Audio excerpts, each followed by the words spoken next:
Bonjour tout le monde! So, dito nga tayo sa kagubatan today dahil nga na-stuck tayo. Dahil bumabagyo, walang sailing. And ayun, nag-aantay tayo ngayon ng another sailing. Every 3 hours yung sailing dito, guys, sa lugar namin. So yun, ang lakas ng hangin, walang kuryente, pero okay lang yan, mainit naman. Meron tayong stove at ngayon nasa labas si Felix at kumukuha ng kahoy. Pero today, pag-usapan natin yung mga usap-usapan right now sa social media, sa YouTube, yung mass cancellation. Ang dami ko na napanood ng mga version ng mga videos.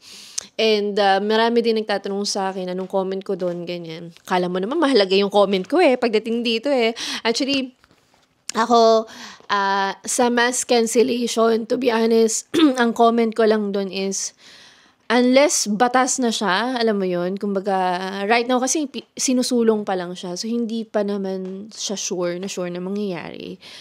Pero, yun nga, paghahandaan mo kung in case mang mangyari. If mangyari siya, wala man tayong magagawa. Ganun talaga sa Canada. Iba-iba di ba? Paiba-iba talaga ang rules dito. And hindi lang naman din sa Canada. Ako being an OFW, for so many years. Hindi naman so many years, Marami pang mas matagal sa akin naging overseas Filipino worker. I think ang masasabi ko sa pag-abroad is unpredictable. Yun yung main reason kung bakit ako umalis ng UAE. That's the exact main reason kung bakit ako umalis. Kasi during that time, temporary resident lang din naman ako sa UAE. Hindi ko alam kung kailan ako mapapauwi. Anytime pwede akong mapauwi. Depende kung stable yung company mo or stable yung bansa. Maraming napauwi din nun sa UAE during COVID, di ba? At hindi na nakabalik. Doon ako natatakot. And that's the main reason why I moved to Canada. And nung nag-move ako dito, hindi ko talaga pinatagal na temporary resident ako. Talagang, nung may nakita na akong way na possibly ma-PR ako, pinasok ko na yung kahit mahirap. Kahit mahirap, sige, try natin. You never know, di ba? So, yun. Siyempre, sinuwerte ang lola nyo na PR. Pero, may mga tao kasi na inaabot talaga sila ng taon. Meron ako nakitang isang comment na parang 7 years, sabi niya dun sa video. 7 years daw siya dito sa Canada, ganyan, na hindi pa rin sila, parang napauwi pa din sila. So, may nag-comment sa kanya, bakit 7 years? Tapos napauwi ka rin, parang temporary worker lang sila. So, ako, sabi ko, 7 years. 7 years na hindi nag-apply. Kung babalik kami 7 years ago, medyo madali pa yung PR nun 7 years ago. I think mga kabatch ko siya, kasabayan ko siya. Medyo madali pa yung PR during that time. Siguro, yun yung main advice ko sa mga taong papunta at nandito na sa Canada. Pag may nakita kang maliit na chance na pwede kang ma-PR dun sa pathway na yun, asikasuhin mo na, wag mo nang patagalin. Kasi nga, pwedeng may mangyari, pwedeng may magbago dito sa Canada. Alam nyo naman dito. So, may mga chance pa ba? Right now, meron pa. 'Di ba?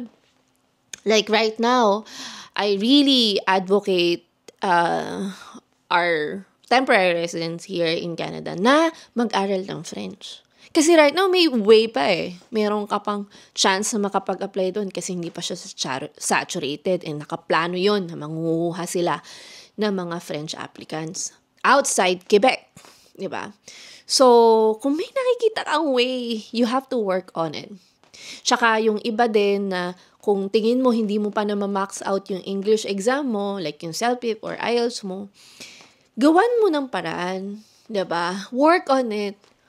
Kung nakadalawang try ka, magtatlong try ka, mag-apat na try ka, gawan mo ng paraan na ma-reach yung puntos na kailangan mo for English. Kasi sobrang laking hatak nun sa inyo.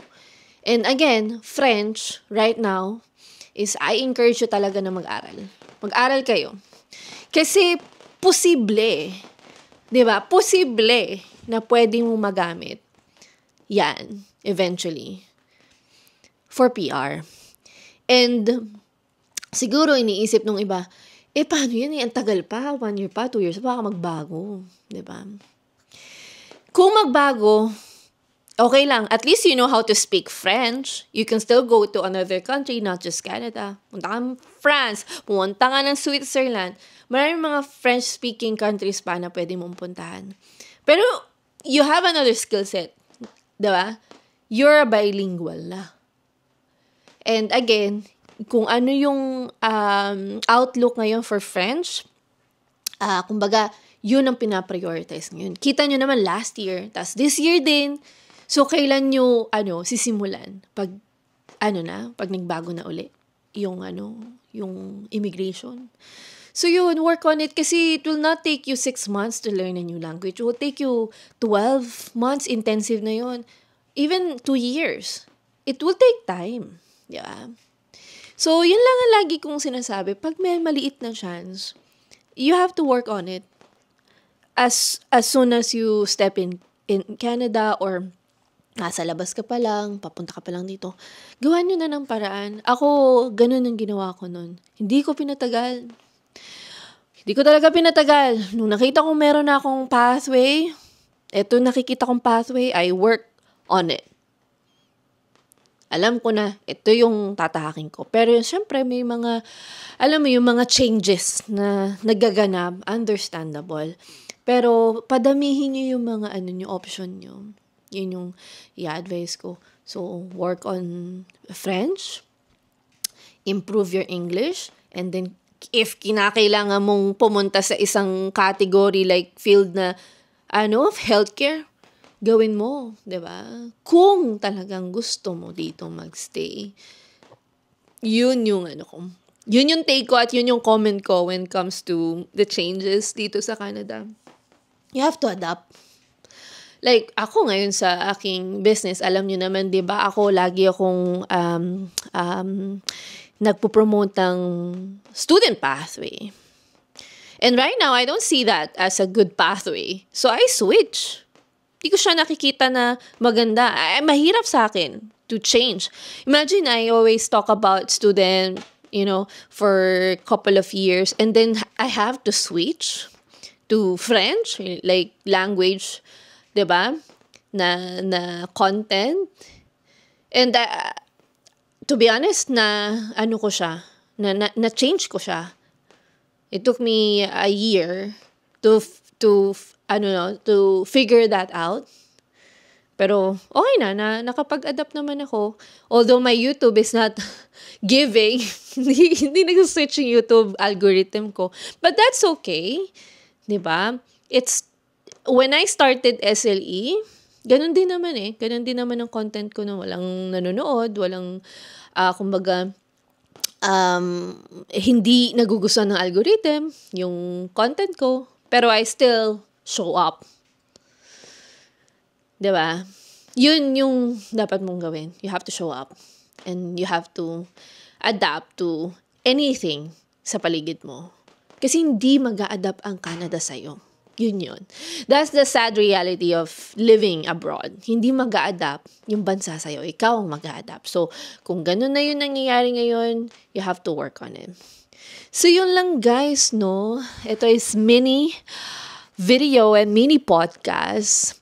If may mga content kayo na gusto natin pag-usapan dito sa ating podcast and YouTube channel, let me know in the comment section. And if you're interested to learn a new language, alam nyo, ako nag-aaral din ako ngayon Nag-aaral ako ng French ngayon, guys.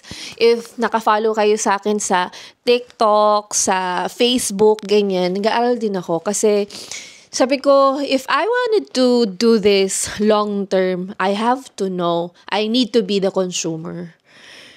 I have to learn the language then. Kaya ngayon nasasabi ko sa inyo na, it will not take 6 months. Kasi I know, I'm also learning. I don't think I can learn French in B2 level in 6 months. Kasi may mga ano din tayo mga ganap tayo sa life. Hindi naman full-time mong gagawin to. So, I think realistically, 12 months to 1.5 to 2 years. Depende sa inyo. I think 12 months kaya naman. Basta consistent ka. So, let's see kung anong magiging progress ko. Pero syempre, iba-iba tayo, no? Pero yun nga, you have to start now if you think this would be your pathway. And marami tayong ibibigay ng mga resources dito sa channel natin on how you learn French. Ako, nagko-content na rin ako kung paano ako natututo ng language. And if you need someone to teach you like tutoring, may class tayo, may one-on-one, may group or one-on-one, if kailangan ninyo, kasi importante yun that you have to expose yourself in an environment na nagsasalita ng French, connect with us. I will leave the link in the description box. Thank you guys and a biento!